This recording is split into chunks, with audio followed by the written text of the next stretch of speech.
Education here at Sun can be an excellent choice for any students. తెలుగుని ప్రేక్షకులు నమస్కారం. నేను మీ ప్రశాంత్ గుండియాల. కూటమి సర్కారు ప్రతిష్టాత్మక పథకం రాష్ట్రంలోని మహిళలకు ఉచిత బస్సు స్త్రీ శక్తి పథకం అమలుకు సమయం ఆసన్నమైంది. ఈ నెల 15వ తారీఖు ఆగస్టు 15వ తారీఖు నుంచి ఆంధ్రప్రదేశ్ అంతటా మహిళలకు ఉచిత బస్సు ప్రయాణం కల్పించనుంది ఆంధ్రప్రదేశ్ సర్కారు. ఈ నేపథ్యంలో ఎన్నో రకాల డౌట్లు కూడా రాష్ట్రంలో మహిళలకు ఉన్నాయి. ఎవరు ఏ బస్సు ఎక్కవచ్చు, ఎంతవరకు ట్రావెల్ చేయొచ్చు, ఈ డౌట్స్ అన్ని క్లారిఫై చేసేందుకు ప్రస్తుతంతో Srikakulam one depot assistant manager Santosh ఉన్నారు. ఆయనతో మాట్లాడదాం. సంతోష్ గారు నమస్కారం. ముందు ఒక పెద్ద పథకం స్టార్ట్ అవుతుంది త్వరలో, కాకపోతే చాలా మందికి చాలా డౌట్లు ఉన్నాయి. ఏ బస్సు అయినా ఎక్కొచ్చా, ఎంతవరకు ట్రావెల్ చేయొచ్చా? మొదటగా మహిళలు బస్సు ఎక్కాలంటే ఏవేవి మ్యాండేటరీ, వాళ్ళు ట్రావెల్ చేస్తూ ఉండాలి, వాళ్ళ కార్డ్స్ కానీ. నమస్తే అండి, నేను Srikakulam one depot assistant manager. నా పేరు సంతోష్ కుమార్ అండి. గవర్నమెంట్ ఇచ్చేటటువంటి గైడ్లైన్స్ ప్రకారము ఈ యొక్క పథకానికి బస్సుల్లో ప్రయాణించే మహిళలు తప్పనిసరిగా ఆంధ్రప్రదేశ్ గవర్నమెంట్ చే జారీ చేయబడినటువంటి ఏదైనా గుర్తింపు కార్డు, ఆధార్ కార్డు కానీ, ఓటర్ ఐడి కానీ, లేదా గవర్నమెంట్తో గుర్తించబడినటువంటి ఏ ఒక్క ఆధార్ కార్డుతో కానీ బస్సుల్లో ఎక్కడి నుంచి ఎక్కడికైనా. అవి ఏంటంటే మన శ్రీకాకుళం జిల్లాకు వచ్చేటప్పటికి 4 డిపోల పరిధిలో మొత్తం 310 బస్సులు ఉన్నాయి. అందులో 249 బస్సులు మహిళల ప్రయాణానికి ఉచిత ప్రయాణానికి సంబంధించిన బస్సులు మనకి 249 బస్సులు ఉన్నాయి. అందులో పల్లె వెలుగు, ఆల్ట్రా పల్లె వెలుగు ఎక్స్ప్రెస్ సర్వీసుల్లో రాష్ట్రంలో ఎక్కడి నుంచి ఎక్కడికైనా సరే ఉచితంగా ప్రయాణం చేయవచ్చు. అదండి అల్ట్రా పల్లె వెలుగు. మిగిలిన ఆల్ట్రా పల్లె వెలుగు అంటే పల్లె వెలుగు బస్సు అండి, ultra Palle Velugu bus, express bus, ఇవి కలిపి మొత్తం మన 3 జిల్లాలకు సంబంధించి 249 బస్సులు మనకు ఉన్నాయండి. ఇప్పుడు ఇండియన్ యావరేజ్ గా చూసుకుంటే అన్ని డిపోలు కలిపి 30,000 మంది ట్రావెల్ చేస్తున్నారండి.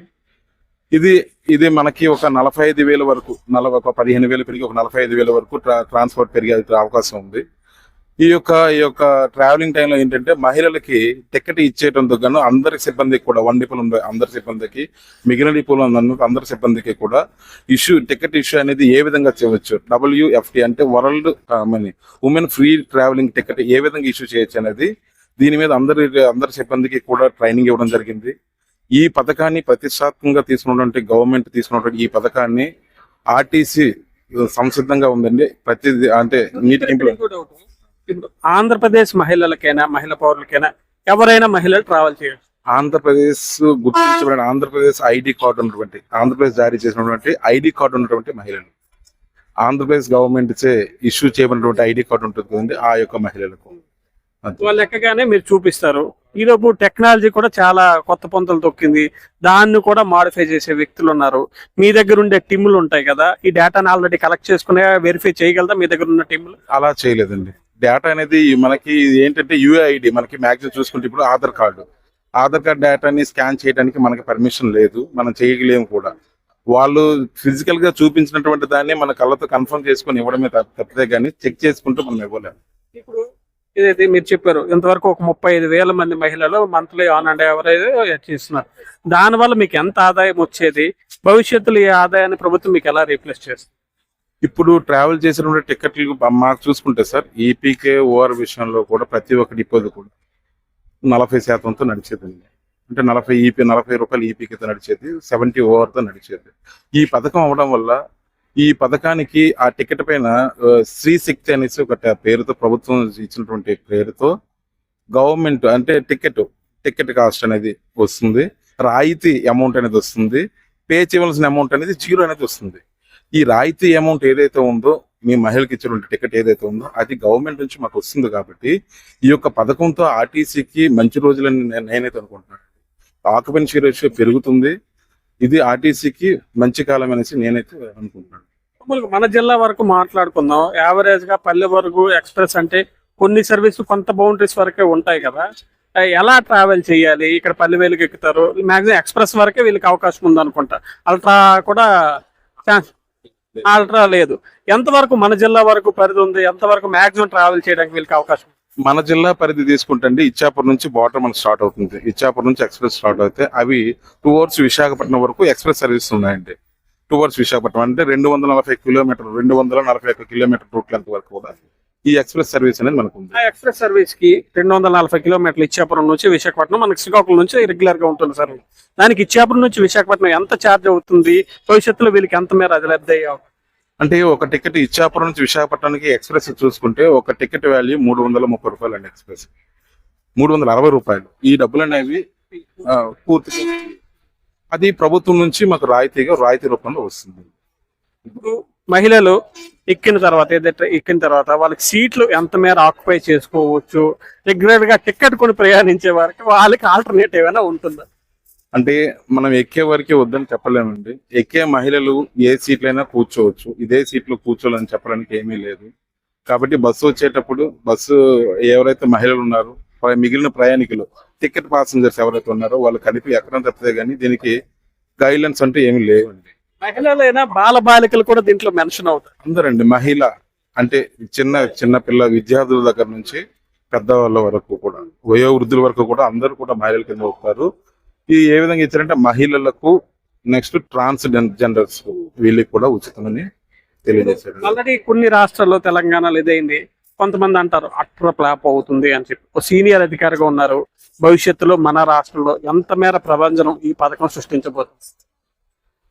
ఒక విధంగా చూసుకుంటండి, కర్ణాటకలో చూసుకుంటే ఈ పథకం ఇంప్లిమెంటేషన్ అయిన తర్వాత మహిళలలో ఎంప్లాయ్మెంట్ అనేది పెరిగిందండి. ఇది మంచిగా యూజ్ చేసుకుంటే మన రాష్ట్రంలో కూడా మహిళల ఎంప్లాయ్మెంట్ పెరిగి మన గౌరవ చంద్రబాబు నాయుడు గారు మన సీఎం గారు తీసుకున్నటువంటి నిర్ణయం మంచి మార్గంలోనే రాష్ట్రానికి మంచి పేరు తీసుకొస్తుందని నేనైతే నమ్ముతున్నాను. ఇంకొకసారి క్లారిటీ ఇవ్వండి, ఏ బస్సులు ఎక్కొచ్చు, ఎక్కకూడని బస్సులు ఏవేవి ఉన్నాయి చెప్తానండి. ఇప్పుడు మన ఈ యొక్క పథకం సంబంధించి Palle Velugu, ultra Palle Velugu, express, city ordinary, మనకి సిటీ ఎక్స్ప్రెస్ ఉంటుంది. ఇవి కలిపి మొత్తం 5 బస్సులు అండి. ఈ 5 బస్సులకి సంబంధించి కూడా ఫ్రీ ట్రావెల్ చేయొచ్చు. ఇకపోతే మనకి ఇంట్రాస్టేట్ సర్వీసెస్ ఉంటాయండి. Intrastate services ఘాటీ services. Intrastate services అంటే ఫర్ ఎగ్జాంపుల్ అనకాపల్లి నుంచి ఒక బస్సు బయలుదేరి పర్లాకిండి వెళ్తుంది ఒక ఎక్స్ప్రెస్, దానికి ఉచితం లేదండి. ఎక్కిన దగ్గర నుంచి కూడా టికెట్ ఇష్యూ చేయబడుతుంది. అదేవిధంగా ఘాటీ సర్వీసెస్ మనకి సీలేరు కానీ నెక్స్ట్ అరకు పాడేరు ఘాటీ సర్వీసెస్, అదేవిధంగా తిరుమల ఘాటీ సర్వీసెస్ కి ఉచితం లేదండి. దీంట్లో మిగిలిన అన్ని బస్సులు కూడా పాస్ అయిపోతారు. కానీ ఈ ఇంట్రస్టేట్ ఇప్పుడు అనకాపల్లి ఇప్పుడు మన దగ్గర నుంచి బరంపురం మాట్లాడుకున్నాం, అది ఎక్కిన దగ్గర నుంచి ఇచ్చాపురం బార్డర్ వరకు ట్రావెల్ చేయడానికి అవకాశం ఉందా? పూర్తిగా సర్వీస్ కే ఉండదు. పూర్తిగా సర్వీస్ కి స్టార్టింగ్ నుంచి ఎండింగ్ వరకు కూడా అంటే స్టార్టింగ్ పాయింట్ నుంచి డెస్టినేషన్ వరకు కూడా ఉచితం లేదు. ఓన్లీ ఆ యొక్క ఇంట్రాస్టేట్ సర్వీసెస్ స్టార్టింగ్ నుంచి కూడా టికెట్స్ ఇష్యూ చేయబడుతుంది. ఇదే ఇష్యూ మీద రేపు గొడవలైనా అవ్వచ్చు.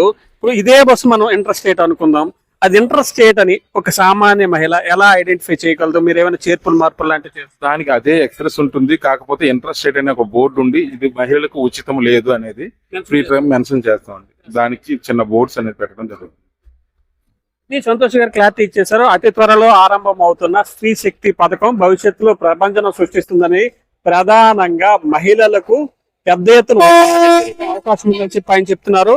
ఆయన చెప్పిన దాని ప్రకారం 5 బస్సుల్లో ప్రస్తుతానికి పల్లె వెలుగు, అల్ట్రా పల్లె వెలుగు, ఎక్స్ప్రెస్, అదేవిధంగా సిటీలో తిరిగే అల్ట్రా పల్లె వెలుగు, ఇంకో బస్సుకి ఉచిత ప్రయాణం ఉంటుందని, అదే సమయంలో అంతర్రాష్ట్ర సర్వీసులు ప్రయాణం పూర్తిగా నిషేధం అవుతుందని చెప్తున్నారు. అంతర్రాష్ట్ర సర్వీసులో మహిళలు ప్రయాణిస్తే అందులో ఉచిత ప్రయాణం స్టార్టింగ్ నుంచే ఉండదని, అదేవిధంగా మిగిలిన అన్ని సర్వీసులు పేడ్ చేయాల్సి ఉంటుందని, భవిష్యత్తులో ఈ పథకం స్త్రీ శక్తి పథకం ప్రభంజనం సృష్టించబోతుందని చెప్తున్నారు. ఇప్పటికే మహిళలందరూ ఆగస్టు 15 ఎప్పుడెప్పుడు వస్తుందా అని ఎదురు చూస్తున్న పరిస్థితి. ఆగస్టు 15 ఆరంభమైన తర్వాత, ఈ పథకం ఆరంభమైన తర్వాత మహిళలు ఎలాంటి ఆనందాన్ని వ్యక్తం చేస్తారో వారి మాటలో తెలుసుకునే ప్రయత్నం చేద్దాం. ప్రస్తుతం అయితే మహిళలందరూ ఆగస్టు 15 ఎప్పుడు వస్తుందో, తమ ఉచిత ప్రయాణం ఎప్పుడు మొదలు పెడతామని అయితే ఎదురు చూస్తున్న పరిస్థితి. శ్రీకాకుళం నుంచి కెమెరా పర్సన్ నాగతో ప్రశాంత్.